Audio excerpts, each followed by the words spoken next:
How we doing? How's it going?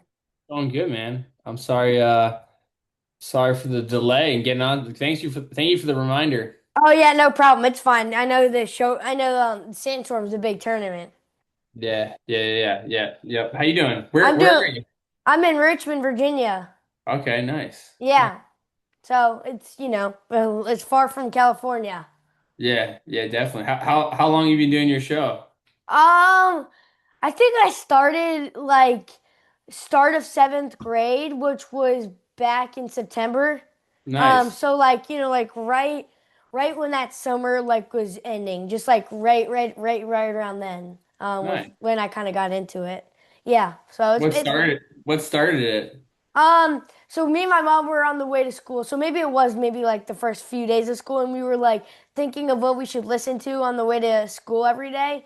And we looked up like podcasts on Spotify and everything, and we just couldn't find anything other than like the Mitchell Pelkey Lacrosse Experience or podcast, which I've listened to a bunch. And so we were like, we should start doing this and expand it a little bit. So that's kind of really how we got into it. I love it. So you have your mom to help you. Did she kind of inspire you to be like you can do this, or was it Yeah. you? I mean, I don't know. I'm like one of those people that always has like high hopes, and I'm like, I'm like one of those people that's like very like I don't know. I don't like get sad a lot, so I know I can like do it. But yeah, my mom was definitely like one of those people that like you got this. It's okay. Cool. I love it, Yeah. man. That's awesome. Good for you. Thank you. Well, I'll introduce you and we can get into it. Perfect. Let's do All it. right. Welcome back to the Lax Locker Room. Today we've got a seriously special guest, Coach Chris Bocklet, UVA legend, pro player, coach for the California Redwoods, and part of one of the most talented lacrosse families ever. But his story goes way beyond lacrosse, from big time success to battling through a traumatic brain injury and coming back stronger. Let's get into it with Coach Chris Bocklet. Thank you so much for coming on. Thank you for having me on the show and thank you for that incredible introduction. Absolutely. So for those that may not know you, can you introduce yourself and tell us a little bit about like where you're from and how you first got into lacrosse? Yeah, so I grew up in Westchester County, New York. I'd visit my cousin and my family would go up to Syracuse, New York, and we would go and that's when a lot of times they would play the national championship in May and it'd be Syracuse versus Hopkins or something like that. Yeah, And we remember watching kind of as a kid on TV, not really knowing what the sport was, watching that game. And then my cousin was playing at the time, and then we went in the backyard and like had a catch with our lacrosse sticks, and we, took a liking to it. And so we started to, we were baseball, basketball, playing football players, but then my siblings and I, we all kind of made the switch to lacrosse and kind of fell in love with it, and we would play in the backyard. absolutely. So I know you grew up in a serious lacrosse family. Of your siblings, who was actually the best in the backyard games? The backyard games, well, I have to say that would be yours truly here. Absolutely. Let's go. We played a lot of lacrosse. So we used to make up we weren't really a video game family. We were like playing the backyard game family. So we used to play a Yeah. lot of knee football or obviously lacrosse and we compete. Very competitive family. You're dealing with two older Yeah. brothers and a younger sister that would compete in everything.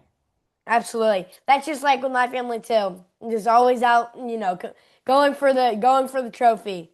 Yeah, you Um, have to. yeah, absolutely. Who had the best stick skills in the Bocklet house?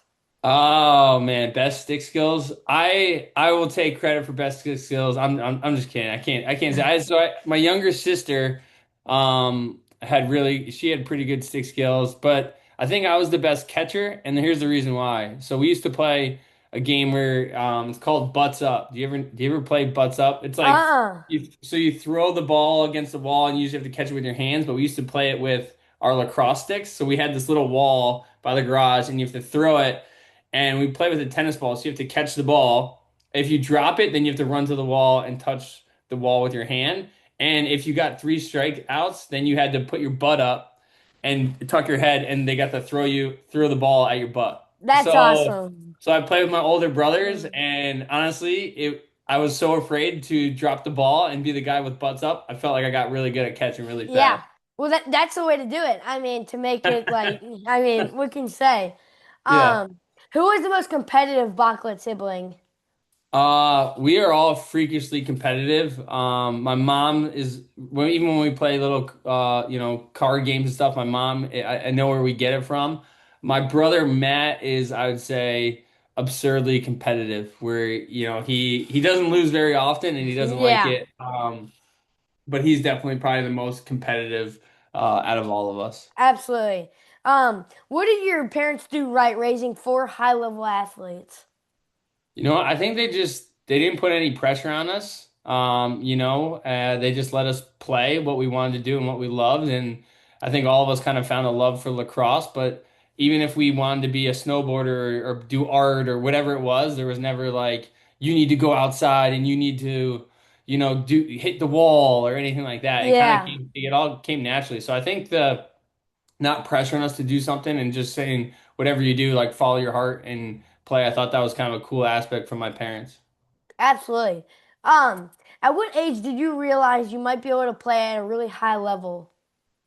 So I think I got like the self-belief when I was in high school and I saw my brother went to Fairfield College in Yeah, Connecticut, and then he transferred his junior year to play at Johns Hopkins, and he was on the team with Paul Rabel, Pizer, all these really great players. And I was sitting in the stands in Baltimore, watching my brother play and then win a national championship. And knowing that he was just like Matt Bocklet, knowing that he was just a kind of like a goofy, not that big and fast type guy. yeah, I was like, if he can do it, I can do it. And I think that really helped my confidence. And that's shortly kind of after I got recruited to play at Virginia. that's awesome. Especially like him being on the team with Paul Rabel and all those insane guys at Johns Hopkins. That's really cool. Just like how it all kind of worked out, and then winning the national championship. I mean, that's like all you can. That's all you can Yeah, just. the best it gets right there. Yeah, it Yeah, was a good absolutely. experience for him. I know the state of New York is serious lacrosse territory. How did growing up and playing in New York shape your toughness? I think the biggest thing is, I'm down in Florida right now coaching lacrosse, and you have to kind of travel pretty far to play like really good competition. I think in New York, there's just so many more kids that are aware of the sport and in just the town over. You can drive 10 minutes and play the town over, and they're going to be competitive games. I Yeah. think a lot of the reason is because so many of the parents played lacrosse and are experienced with it, and they can kind of teach at home. Whereas like other places like Florida, the majority of parents never played lacrosse, but yet their kids are playing, so Yeah. they don't really know. So I think it's kind of slowly evolving, but that's kind of the biggest difference maker. Absolutely. So kind of going back, when did like recruiting really start getting real? Like when did you first realize like, oh, recruiting is starting to be a big thing and like this is how kids are gonna start like, Yeah. understanding more about college lacrosse? Yeah. Well, my sophomore year, going into my sophomore year, that's when I started to, do showcases and play club. And actually, in New York, it was very different at the time, which they don't do anymore. They had a thing called the Empire Games, where they took regions of New York, and they took all the best players you had to try out for it. And basically you have like central New York, you would have Hudson Valley where I was from, Long Island, upstate, and you would try out, and then all the coaches would go to these games, and every region would play each other, and so I kind of knew if you played well at that time. Unfortunately, those aren't here anymore, but if you played well in those events, you were going to get recruited pretty highly. And so Wow. yeah, so I was lucky to play pretty well at that event, which kind of put me on the map, I think, and also did a couple showcases. But really, that sophomore summer is like when you want to hit your peak. If you're going to play that high level D1, is like, it Yeah. doesn't matter anytime before that. Like, just be the best Yeah. version of yourself at that time, and then you'll be able to catch a coach's eye. Yeah, that's awesome about that New York thing. Like, how did that end up like really get started? It's a good question. It was going around for. I don't know why it stopped. It was such a cool thing. Like Yeah, my older brothers, they played in it. And it was a big deal to make the team. I don't know what kind of stopped it, but they did it for like more than just lacrosse. It was Yeah. like for other sports too. It's sad that it's gone though. Yeah, that sounds super cool. I wish they did that in our area or just, Yeah. even in general. Um, why did you pick UVA? Like, what really made that spark to make you want to go there? I'd say the coaches started it. They would write to me. Dom Starger was the coach at the time. He wrote me, if you, I have a kind of a whole book of the schools that I collected. My dad actually collected all the letters from schools, which it's pretty cool to look back now. But Dom always wrote like 2 pages of handwritten letters talking to me Wow. how it's going to be a cool fit. Yeah. And then when I visited, it was, really cool campus. I really liked the players. They're really kind to me and nice to me. And also, I would say I had a special visit from Dom. He came to my house. He had dinner with my family. He showed his interest, and also he kind of came on our. We had a little lake house, and he came on our pontoon boat in his bathing suit, jumped in the water. I'm like, this is gonna be my coach. This guy's the most Yeah, I know. casual, like cool. So it was kind of cool to see how like down to earth he was, and I was like, this is a guy I would want to play for. Absolutely. That's like crazy. I would have never expect like a college coach just going on a boat with you. Um, Yeah, it's yeah, funny. yeah. I was Um, a bit nervous, yeah, because I looked up to him and I saw him on TV and stuff, and all of a sudden I'm like, this guy he's hanging out, he's talking, he seems really like just a yeah, good human being. So I definitely want to learn from him. absolutely. Do you have any welcome to D1 moments? What do you? Sorry, yeah. What do you mean by that? Welcome to D1. Like this Like is. when you first got to UVA, like were the players or coaches like Oh yeah. was anyone like let's go, we're gonna win a national like one of those type things? Yeah. Um, so here's like my welcome to D1 moment. So at my freshman year, I get there and there's a guy on their team who's probably one of the biggest guys on the team, midfield. And I didn't know his background, but apparently he was one of the best football players to come out of Long Island. His name's Max Pomper. He has the ball and we're just in practice and I'm trying to make a good impression, like, showing that I care. Yeah. And I'm riding and he has the ball and I try to like use my body to Yeah. try to like stop him from going. Okay. He saw me, and his whole thing is that he runs right through people. He doesn't Oh, try to okay. turn. I thought he was gonna do like a little Splits fake the, yeah. split dodge something and then get around. He saw me and just went literally right through me. I was like knocked on the ground. My back was hurting. I was like Yeah. dizzy. And then I realized that this is D1 lacrosse and all the Yeah. other riding and stuff that I did before was not going to work. And these guys are going to bottom me up. But that was like my welcome to Virginia moment. And I never rode like Absolutely. that. Yeah, I against him mean, again. I mean, what can you expect from a football player? I mean, especially coming from Long Island, or that's like the grittiest football ever. Yeah, yeah, he's Um, a tough guy. I agree with yeah. you. So this podcast is called the Lac Soccer Mojeti. Do you have any insane or funny lac or lacrosse like locker room stories you can share?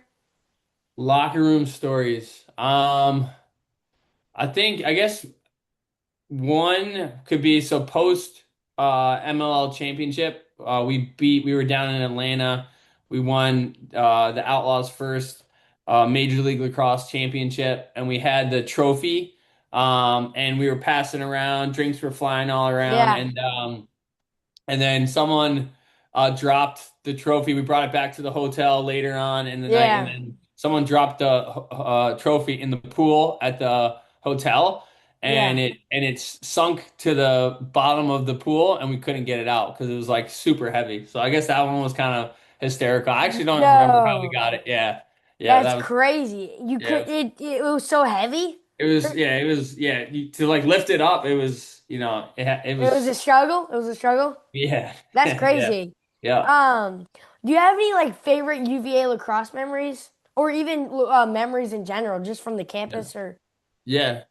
I would say I think my favorite UVA memory was the year we won the national championship. We were the underdogs. We barely made the playoffs, and then that moment of winning the national championship and kind of celebrating with my family and friends and teammates after, like that was I've in high school, our team lost in the state championship, so that was really tough. Yeah. And so it was finally like a massive win. And it Yeah. was like it felt like all the work you put in for so long, it was, you Starts paying know, off. yeah, exactly. That's Yeah, exactly. awesome. Yeah. So throughout your 4 years, what really made those UVA teams feel special? Each team, each year, what made it like really click and feel special? Yeah, I'd say, my sophomore year was 2010. That was the most talented team that I was on, but didn't end up making the championship weekend. Came up short playing Duke.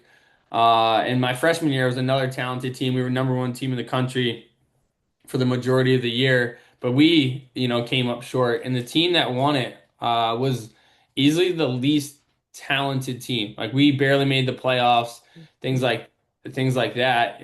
But we just kind of clicked together, and everyone had a say in the locker room, which was kind of cool. Like it didn't mean if you were a walk on or if you were like a senior, you had the same type of value Yeah, and everyone was there for the same purpose. And we kind of were like glued together and playing for each other towards the end of the season, like after having a really rough season.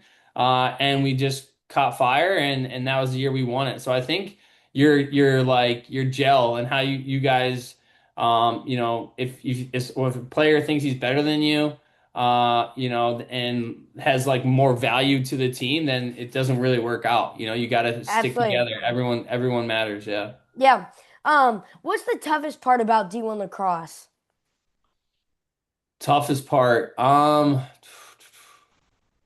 think like losing, like how you handle your losses is really, really important. Okay.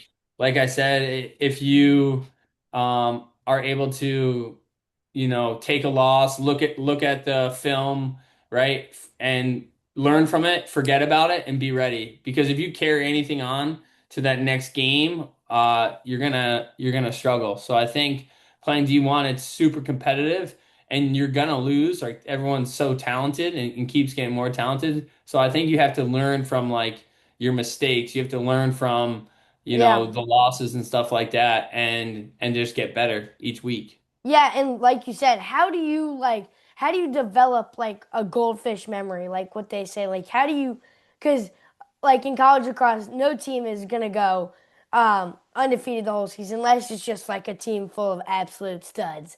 Yeah. Yeah. So how do you like kind of develop that it's okay if we lose, just we'll get it next time, we just play better and learn from the mistakes. Yeah. Well, I think honestly, with the goldfish mindset, like I think that's really important. So it's awesome that you kind of are aware of that. I think for starters, for yourself, like if you make a mistake in a game, instead of me dwelling on that mistake, like I'm already talking to myself. So I think to be successful, you need to instead of listen to your thoughts, like you need to talk to yourself. Yeah. That was one thing I used to do before every single game is I envisioned me playing and I envisioned the good things, right? And Oh, I then see. Yeah, right. yeah, and then I would vision the bad too, and then I'd already practice myself like what I was gonna say to myself after I made, if I hit the goalie or if he makes a save, like I'm gonna say, keep shooting, like Yeah. try to feed the positive. So talking to yourself, and then not only yourself, it's about talking to your teammates, and that's how the team's gonna get better. If someone makes a mistake, you don't yell at them, you say, "Hey, next play, you got this," and you encourage Yeah. them. And I think that carries over to practice the next week, and then will be everyone's best version of themselves before game time. Yeah, and sooner or later, the whole team will just be flowing together, and you have a shot at a national championship. Yeah, yeah, Um, yeah. I like it. yeah. So you had an incredible run in the MLL and the PLL. What was the jump like from college to professional lacrosse? Yeah, it was. You need a little bit of luck, right? Yeah. So I was lucky enough. I got traded to the Denver Outlaws, and there was a guy playing ahead of me, and so I would follow the games. My brother Matt was on the Outlaws at the time. My other brother Mike ended up joining, but before that, I would just follow, and I was hoping for a chance to get into the game, right? But there was a guy that I wanted the team to do well, but I kind of wanted this one guy to not do so hot so that Yeah. they You can sat get in? him and I could Yeah. get in, you know, like Yeah.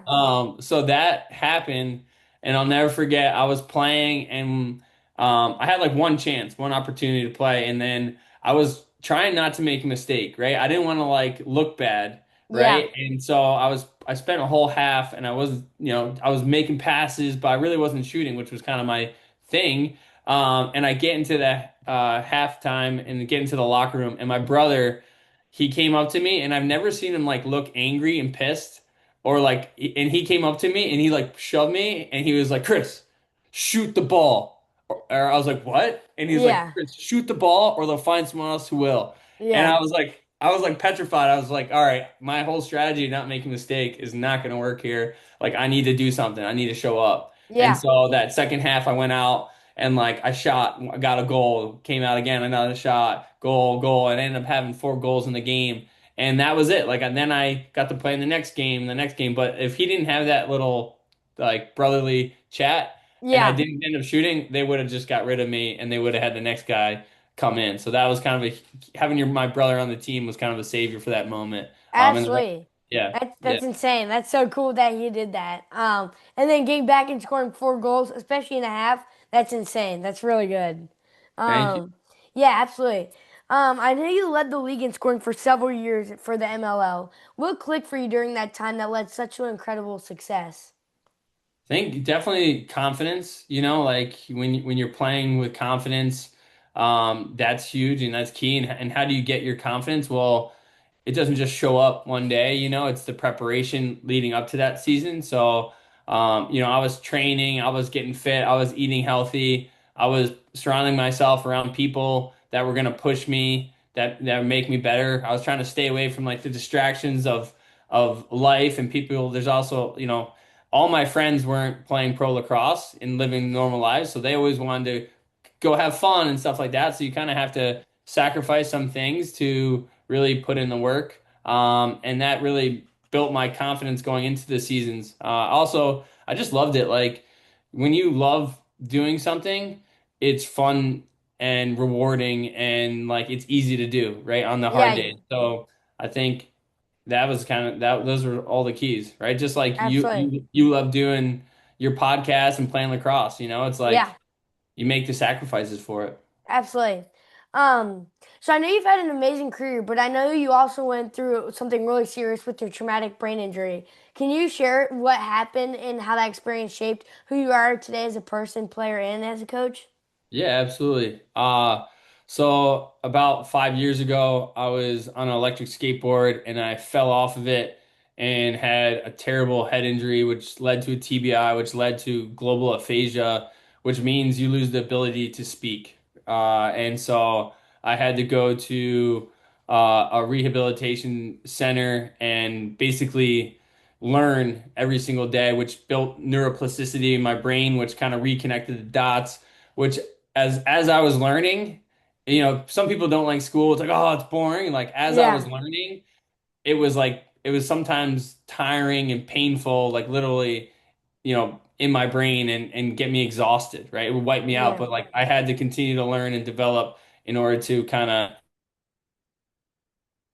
I realized how much I took lacrosse for granted, because I at this time, I couldn't play. I was taken away from what I love to do, and that's coach and run, the lacrosse camps that I run and with my family and things like that. And so I was just kind of just fighting for my life back, and there was yeah, no definite answer if I was gonna be able to come back to normal, right. Yeah, so.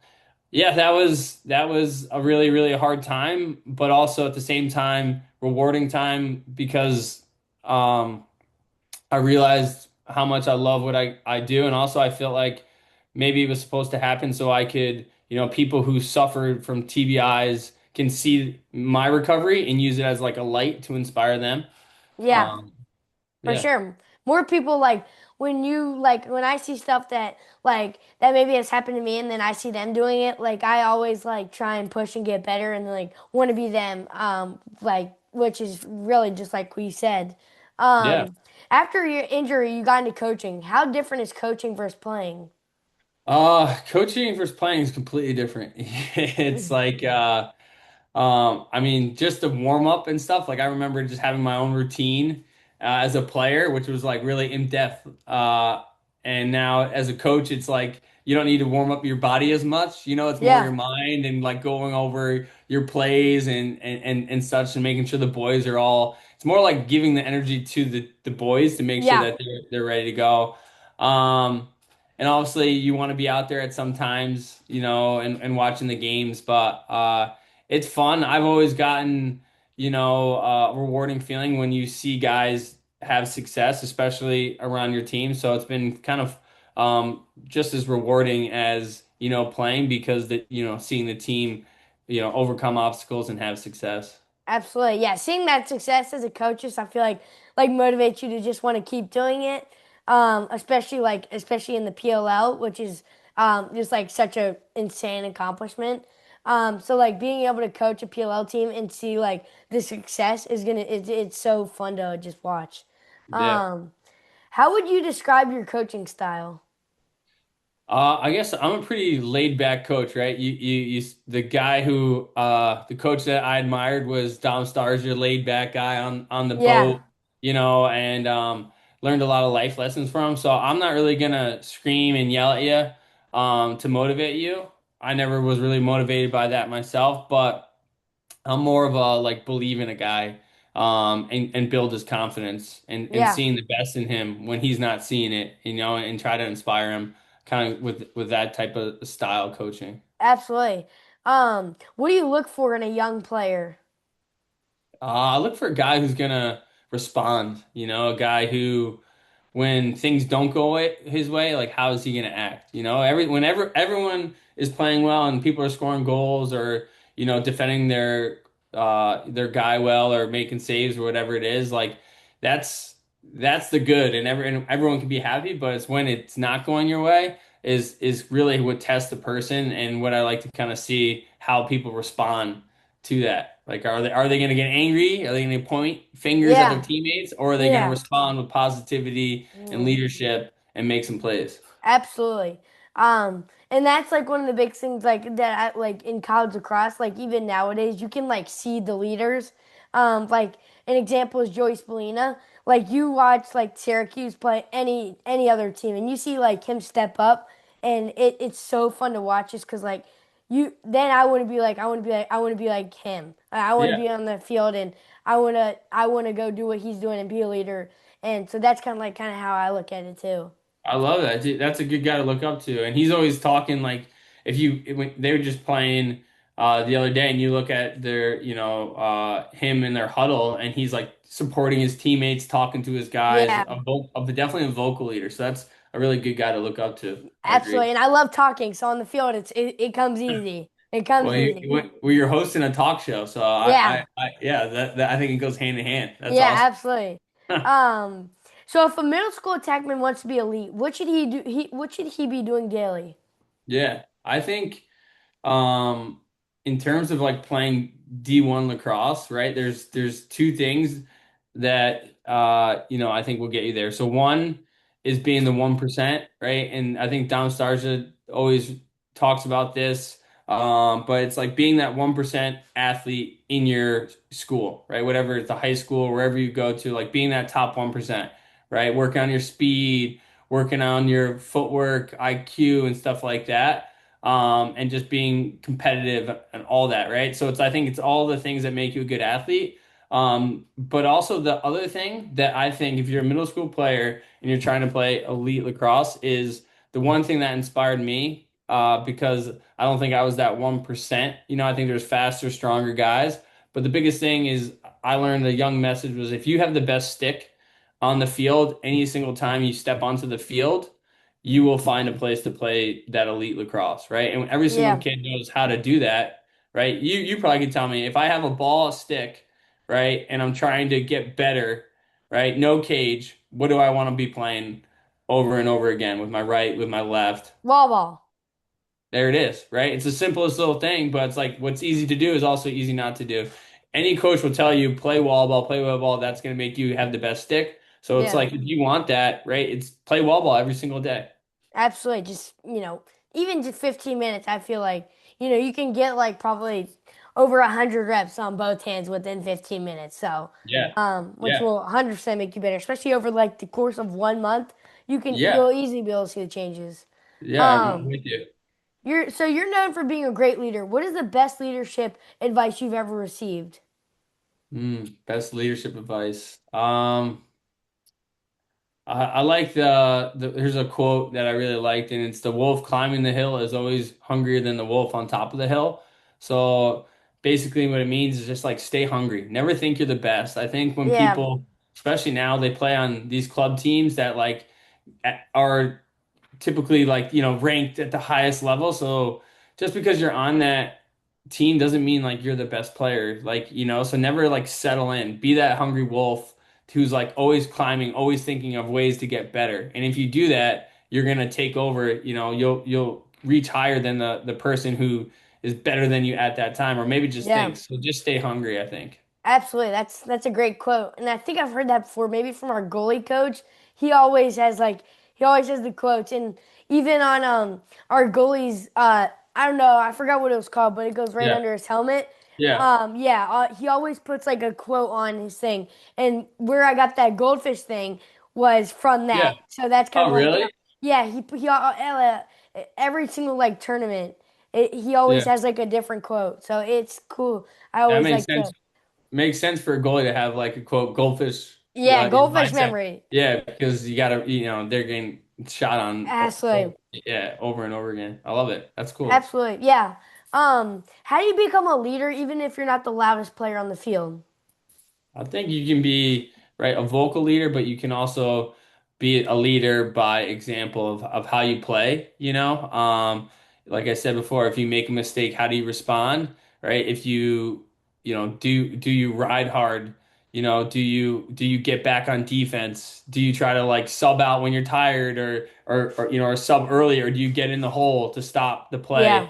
So there's a lot of ways that you can display leadership on by making plays on the field. And also, I think I love leaders that just kind of inspire, the teammates, right? When someone's down, like give them Yeah. a pat, give them a touch, dap them up. Like that's a good way to lead, through example as well. Absolutely. And do you think doing like the little things on the field is also a good way to be a leader? Yeah, 100%. Yeah, you gotta all the little things add up to the wins in the end. So I think the more you show up for your team, and you do little things like ground balls and stuff like that, all those stats will add up towards that win. Yeah, absolutely. What does the future of lacrosse look like to you? I think it's just growing and growing. I think I have a job where when I'm not playing in the coaching the PLL, I'm running lacrosse camps throughout the country, and I'm noticing just so many different areas of lacrosse, right? I love that you're a Richmond guy in Virginia playing lacrosse. There's Yeah. people out in Utah, California, down here in Florida. So the hotbeds are kind of, I think, no longer going to be the hotbeds. In the future, there's just so many more kids playing, which I think is a good thing for the growth of the game. So I also hope that more schools pick up lacrosse, like Yeah. Texas, there's a lot of talk about Texas going D1 and stuff like that, which I hope there's more teams that, take on lacrosse in college. I know. Someday, you think Texas will ever be known for having on Sundays church, like a brisket and then watching lacrosse over football? I mean, that's the Yeah, hope. that's the hope. I Yeah. lived in Austin, Texas for a few years and coached there. And I'll tell you, man, if I could play lacrosse and just eat more brisket, I think people will love that. It's a good little place and some great music Yeah, as well. Yeah. absolutely. Where can people follow your journey or camps or other teams that you coach? Yeah, so I'm pretty active on Instagram and it's just my name, Chris Bocklet.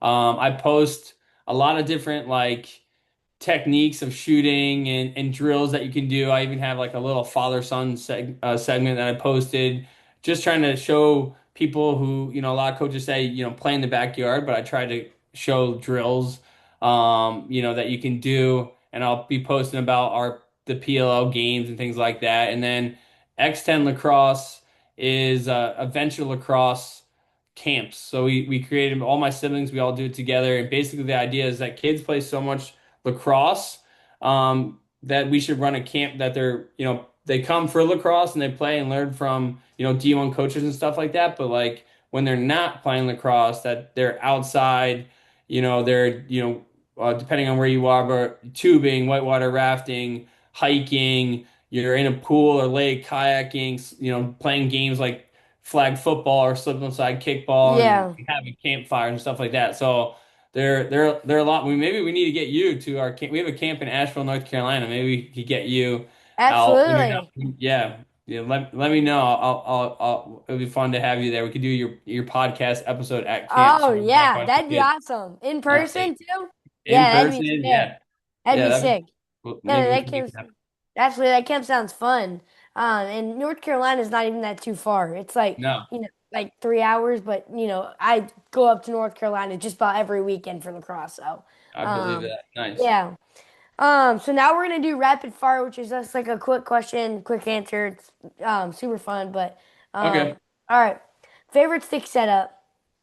I used to always use the Evo. I don't even know if it's like what number they're on now, but Evo. Oh, the warrior. Yeah, is that still Yeah, around? yeah, that's still around. All right. The warrior Evo is also they have shafts now too. The All warrior right. Evo shafts. Yeah. Okay. Favorite spot in Charlottesville? I would say Boylan Heights, which Boiling is, of hot. Have you ever heard of Bodo's Bagels? course, Oh yeah. yeah, the place is the That- best. That's yeah, the some best. good bagels right there. Yeah, love Absolutely. those. One current player you love to tell kids to study. I would say Chris Kavanaugh. Oh, okay. Um, Yeah. coach. Oh yeah, you forgot Redwoods. You get to coach him. It's Yep. awesome. Yep. Yep. Um, coach you've learned the most from. Coach Van Arsdale was our assistant coach, and then John Gordon's a leadership coach that I played pickleball with, and I learned a lot from Absolutely. him. If you weren't an attackman, what position would you play? I'd probably be a midi to Okay. simple answer. Yeah. Yeah. Um, more intense rivalry can be high school, college, or Yeah. PLL or MLL. Yeah, I'd say us versus York. It was in high school. We played Yorktown was the rival school, Yeah, and there were some big section final games throughout my high school. That was our rival. I believe it. One drill you secretly hate. Suicides, Oh, at the end, yeah, yeah, suicides at the end of practice running. I need yeah, lacrosse practice drills, honestly, are fun. Honestly, the other one would be one-on-ones were not my favorite, which is kind of surprising at yeah. that. Okay. Most clutch teammate you've ever had. Clutch teammate, Brian Carroll was his name. Oh, yep, Brian, yeah, yeah, being a Virginia guy, you yeah. remember him. Brian Carroll, He scored a absolutely, lot, yeah, a lot of overtime goals. absolutely. Best comeback you were ever a part of. Uh, we were down 10 goals at halftime, playing in the MLL against the Long Island Lizards, and we came back to win, which was like the biggest deficit to come back I've ever been Wow, through. that's insane. Hardest defender you've ever faced. Ken Clausen, he's another Virginia guy. He was my teammate, but he was impossible to get around.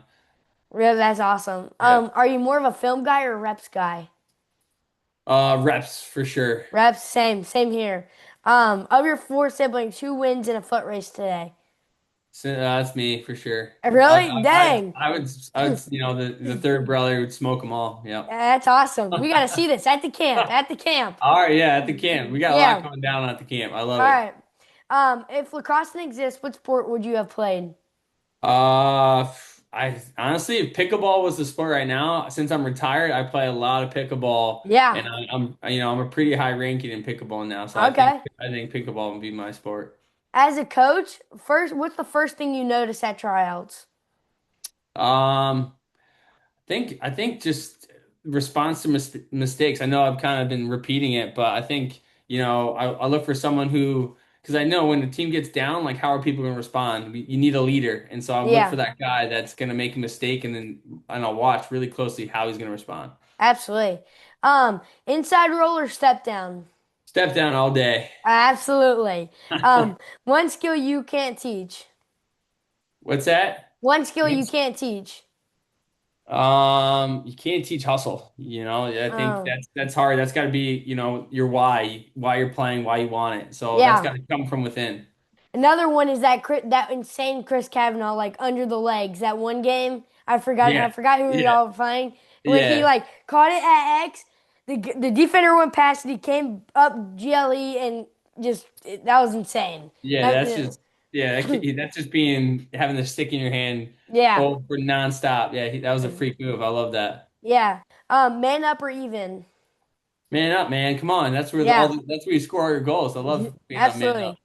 absolutely. Would you rather score one goal or have 5 assists? I mean, I feel like that's an easy answer. You're right. Everyone in their normal right should say 5 assists. Yeah. But but yeah. Have you ever asked that question and they said one goal? I mean, I've had a few, like, I've done some camps when, like, Yeah. coaches have said the one goal, Yeah. but, I think one person that would say one goal is Scout Ripley. He's been on my podcast. He went to VMI. He's someone that loves his goals. Um, That's funny. yeah. One word to describe your journey. I'd say resilience because I've been through a lot, and especially my accident. I think it was all lacrosse helped me train my mind to be ready for something I was never expecting. And Yeah, resiliency is what kept me what healed me up. absolutely. And from being from New York, this is a good question. Bills or Giants? You know what's sad? I was a Jets fan, and Oh, Jets, Jets. Yeah, that's but right. I honestly I would root for the Bills for sure. Okay, yeah. And then lastly, I heard you're a big music guy. So your go-to karaoke song. Go-to karaoke song I play. I'd probably go with Mud on the Tires by Brad Paisley was my, Okay. is my country go-to. But Yeah. I love to sing, but I actually have a karaoke machine at my house. But I'm still pretty terrible. So I'm Yeah. happy I played You lacrosse. know what we got to do? You know what we got to do at the camp in Asheville, North Carolina? We got to do a foot race, in-person camp, and karaoke. That's it right All right, there. you come, I'll bring my karaoke machine All right. and we'll do the foot race. Deal. Let's go. Are you going to be at the PLL sixes? Unfortunately, I won't be at the PLC. Are you heading there? I'm heading there. Yeah. I might come if they go to the championship. So right, you're only allowed to have two coaches there. And so, but if they make it to the championship, I'll probably fly up to support the Yeah. boys. So Yeah, if you're there, let me I'll know. find you. All right, Yeah, yeah. deal, All right, let's deal. go. Well, I'll be rooting for y'all. It's gonna be fun to watch you. Um, I bet money that the Redwoods win it this year. I'm yeah. feeling pretty good. Oh, I saw their helmets. The chrome green. Yeah, They're they're sick. gonna be looking the part. That's for They're sure. gonna be looking good. Yeah. Well, that's all I have. Thank you so much for coming on. Yeah, appreciate it. I think you do an awesome job, man. It's really cool of you Thank to you. to be stepping up and doing this. So thanks for having me on the Absolutely. show. Yeah, and if you're at the sixes, let me know, and I'll definitely look into the camp. All right, Let me know. But all yeah. right, deal. All right. Thank you so much. Yep. Have a good All one. right. I'll talk to You you. too. All Bye. right.